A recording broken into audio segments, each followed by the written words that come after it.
서태지와 아이들의 멤버 이준호 씨가 성추행 혐의로 경찰 조사를 받았습니다.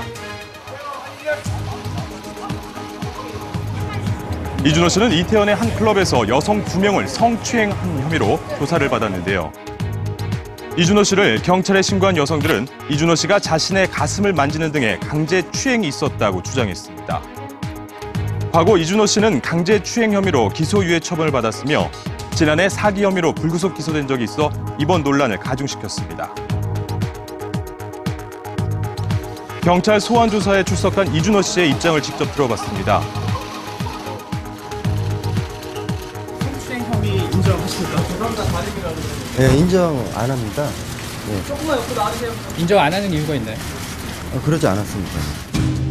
논란 속에서 혐의를 부인한 이준호 씨는 사건이 일어난 클럽의 주인을 폭행했다는 보도에 대한 해명을 하기도 했는데요. 클럽 주인을 때렸다는 언론 보도도 있던데 사실인가요? 예, 그것도 오보가 된 거였는데 예, 그런 적은 없습니다. 이준호 씨의 폭행설에 관련해 해당 클럽 관계자 또한 사실이 아니라고 전했습니다. 이번 사건과 관련해 경찰은 이미 조사를 마친 상황이라고 하는데요. 술에 취해가지고 넘어져서 여성들과 신체 접촉이 있었고 강제추행은 없었다 이렇게 진술했습니다.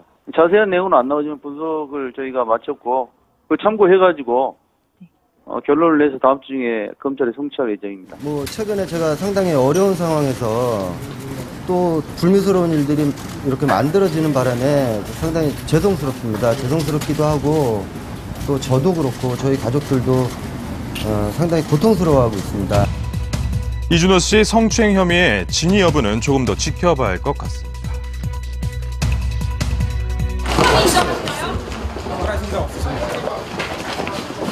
조사 어떻게 봐서 한 말씀 해주세요. 한 말씀 해주시죠. 팬들한테 한 말씀 부탁드릴게요. 성폭행 혐의로 4차례 피소된 박유천 씨가 경찰 소환 조사를 받았습니다. 연이은 성폭행 피소로 논란의 중심이 됐었던 박유천 씨. 첫 고소장이 접수된 지 20일 만에 처음으로 조사를 받게 됐는데요. 지난 30일 경찰 소환 조사에서 박유천 씨를 만나볼 수 있었습니다. 혐의 인정하십니까? 우선 많은 분들께 심려를 끼쳐서 정말 죄송하고요. 경찰 조사 성실히 잘 나오겠습니다. 다른 분들도 맞고소할 계획은 없으신가요? 팬들에게 하실 말씀 없으세요? 억울하신 부분 없나요? 알려진 것 중에 억울한 부분 없으신가요? 팬들한테 한 말씀 해주세요. 박유천 씨는 성폭행 혐의를 묻는 취재진의 질문에 아무런 대답도 하지 않았습니다. 8시간 가까이 이루어진 조사에서 경찰은 성관계 당시의 강제성 여부를 집중적으로 조사했는데요. 조사에서 박유천 씨는 성폭행 혐의를 부인했습니다.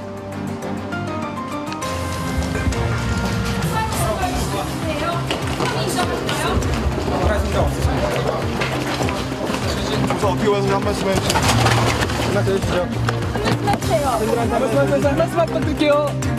또한 첫 번째 고소인 A씨가 제출한 증거에서 나온 남성의 DNA와 대조하기 위해 박유천 씨의 DNA를 채취했는데요. 일주일 이상은 안 걸릴 걸로 알고 있습니다. 이 박유천 씨 조사하는 거에 따라서 또 필요한 부분은 더 추가 조사할 수도 있고. 현재 경찰은 총 4건의 피소와 박유천 씨의 맞고소 등 수사해야 할 내용이 많아 추가 조사 일정을 조율 중이라고 합니다.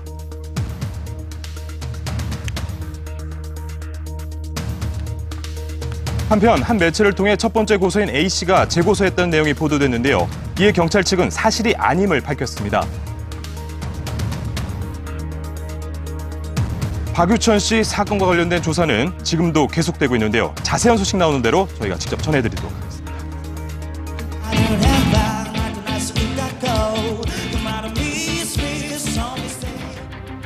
그룹 CN블루의 정영화 씨와 이종현 씨가 미공개 정보로 주식에 투자해 부당 이득을 챙긴 혐의로 검찰 소환 조사를 받았습니다. 지난 28일 정영화 씨는 자신의 소속사에 유명 연예인이 영입된다는 정보를 입수. 다량의 주식을 매입한 뒤 주가가 급등하자 곧바로 되팔아 약 2억 원의 시세 차익을 얻은 혐의로 조사를 받았습니다. 정영화 씨 소속사 대표는 참고인 신분으로 출석했으며 같은 그룹 멤버인 이종현 씨는 추가로 입건돼 조사를 받았습니다. 소속사 공식 보도자료에 따르면 정유화 씨는 모든 재산 관리를 모친에게 위임해왔기 때문에 주식 거래가 있었는지 몰랐다고 해명해 무혐의 처벌받았습니다. 한편 이종현 씨는 지난해 7월 지인으로부터 유명 연예인 영입과 관련된 정보를 듣고 소속사 주식을 매수한 것으로 밝혀져 2천만 원의 벌금형을 받았습니다.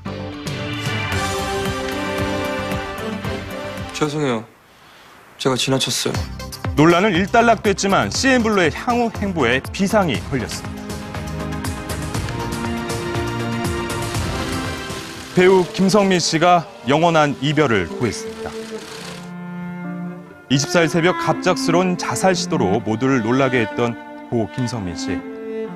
인근 병원으로 옮겨져 수술을 받았지만 끝내 뇌사 판정을 받았는데요. 김성민님은 2016년 6월 24일 새벽 2시 24분경에 저희 응급의료센터로 심정지 상태로 도착하셨습니다.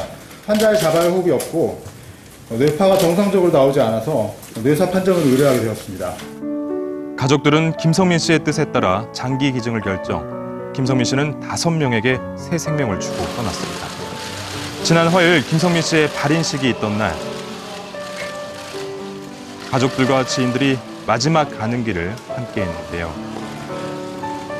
가족들은 비통한 마음을 감추지 못했습니다.